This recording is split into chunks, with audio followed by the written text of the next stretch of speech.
मंत्रिपदाचं संकट टळल्यानंतर क्रीडा मंत्री माणिकराव कोकाटे पुन्हा नंदुरबार जिल्ह्यातील शनी मंदिरात लीन झालेत। मंत्रिपद जाऊ नये यासाठी कोकाटे काही दिवसांपूर्वी शनी मंदिरात आले होते।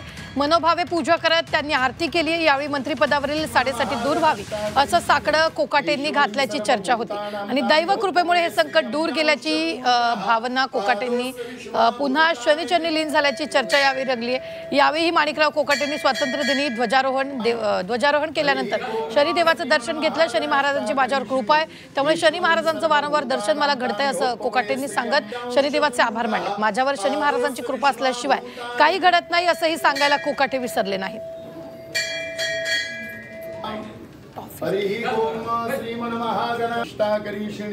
शेवटी परमेश्वराच्या कृपेशिवाय समाज चालूच शकत नाही। शेवटी माझ्यावर काय, तुमच्यावर काय, समाजावर काय, शनी महाराजांची कृपा असल्याशिवाय काही घडत नाही आणि ती कृपा आहेच आणि म्हणूनच या गोष्टी घडतात। त्यामुळे त्याचप्रमाणे माझ्या जीवनामध्ये घडला असेल